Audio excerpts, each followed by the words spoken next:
Hello guys, இன்றைக்கி நம்ம சேனலில் என்ன ரெசிபி பார்க்க போகிறோன்னா ஒரு சூப்பரான பனானா ஸ்வீட் தான் பார்க்க போகிறோம். நமக்கு எல்லாருக்குமே பஞ்சாமிர்தம் தெரியும். அதே மாதிரி கேரளாவில் ஒரு பிரேக்ஃபாஸ்ட் ரெசிபி வந்து பனானா வச்சு செய்வாங்க. வாழைப்பழத்தில் நெய் வெல்லம்லாம் போட்டு பஞ்சாமிர்தம் மாதிரியே ஒரு ஸ்வீட் ரெசிபி வந்து செய்வாங்க. செய்கிறது ரொம்ப சிம்பிள் தான். வாங்க எப்படி செய்கிறதுன்றதை பார்க்கலாம். இதுக்கு ஃபஸ்ட்டு அரை கப் அளவுக்கு வெல்லம் எடுத்துக்கலாம். அரை கப் வெல்லம்ன்றது 50 கிராம் அளவுக்கு நான் எடுத்திருக்கேன். இதில் 1 கப் அளவுக்கு தண்ணி ஆட் பண்ணிவிட்டு நல்லா வந்து வெல்லத்தை கரைச்சி எடுத்துக்கலாம். நல்லா வந்து திக்காவும் நீங்க ரெடி பண்ணிக்கலாம். இல்ல இந்த மாதிரி வந்து வெல்லம் கரைஞ்சு வந்தா போதும். இல்ல வெல்லம் கரைஞ்சு வந்தா போதும்னா நீங்க ஸ்டவ் ஆஃப் பண்ணிட்டு இறக்கிடலாம். இதுக்கு வந்து பாத்தீங்கன்னா நேந்திரன் பழம் தான் எடுக்கணும். நேந்திரன் பழம் இல்லைன்னா மட்டும் நேந்திரன் வெரைட்டிலே இந்த மாதிரி வந்து நீளமா இருக்கும்ல, இல்லைன்னா வாழைப்பழத்திலே நீளமான வெரைட்டிலாம் இருக்கும்ல, அந்த பழமா எடுத்துக்கோங்க. அப்பனா தான் டேஸ்ட் நல்லா இருக்கும் இந்த ரெசிபிக்கு. இப்போ இந்த மாதிரி வந்து கட் பண்ணி வச்சுக்கோங்க. நான் வந்து பாத்தீங்கன்னா கொஞ்சம் கெட்டியா வந்து கட் பண்ணி வச்சிருக்கேன். நீங்க வந்து ஸ்லைஸா வந்து சின்ன சின்னதா வந்து சிப்ஸுக்கு போடுவோம்ல, அப்படி வந்து கட் பண்றதுனால பண்ணிக்கலாம். 2ல இருந்து 3 வாழைப்பழம் நான் எடுத்திருக்க வெல்லமுக்கு வந்து கரெக்டாக இருக்கும். நான் 2 எடுத்திருக்கேன். நீங்கள் 3 எடுத்துக்கிறதுனால 3 எடுத்துக்கலாம். இப்போ வந்து இந்த வாழைப்பழத்தை நம்ம வந்து பேனில் ஆட் பண்ணிக்கலாம். ஸ்டவ் ஆன் பண்ணிவிட்டு கொஞ்சமாக தண்ணி ஆட் பண்ணிக்கோங்க. தண்ணி நிறைய ஆட் பண்ணக்கூடாது. இதில் வந்து அரை கப் அளவுக்கு நான் தண்ணி ஆட் பண்ணியிருக்கேன்.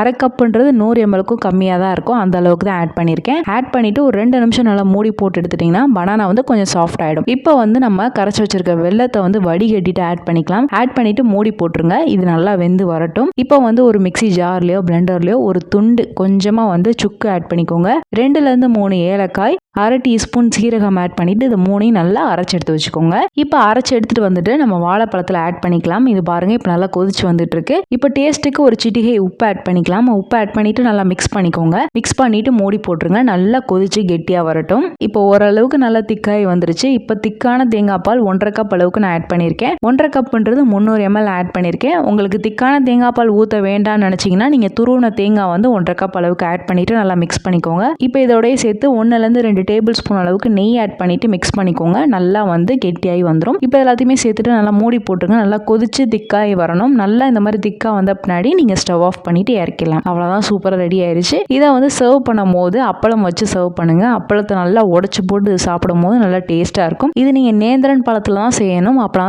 டேஸ்ட் அதே மாதிரி உங்களுக்கு கிடைக்கும். அப்படி உங்களுக்கு கிடைக்காத பட்சத்தில் நீங்கள் நார்மல் வாழைப்பழத்தில் செய்யலாம். நார்மல் வாழைப்பழத்தில் இதே மாதிரி கட் பண்ணிட்டு அடுத்து நல்லா வெந்து வரும்போது நீங்கள் மேஷ் பண்ணி ஹல்வா மாதிரி நல்லா கிண்டிட்டிங்கனாலும் சூப்பராக இருக்கும். ஸோ எப்படி செஞ்சாலுமே டேஸ்ட் நல்லாயிருக்கும். ஸோ ட்ரை பண்ணி பார்த்துட்டு எப்படி வந்திருக்குன்னு கமெண்ட்ஸில் ஃபீட்பேக் சொல்லுங்கள். இந்த ரெசிபி உங்களுக்கு பிடிச்சிருக்குன்னு நினைக்கிறேன். பிடிச்சிருந்தா லைக் பண்ணுங்கள், ஷேர் பண்ணுங்கள், கமெண்ட் பண்ணுங்கள். மறக்காமல் சேனலை சப்ஸ்கிரைப் பண்ணுங்கள். இன்னொரு வீடியோவில் பார்க்குறேன். பாய்.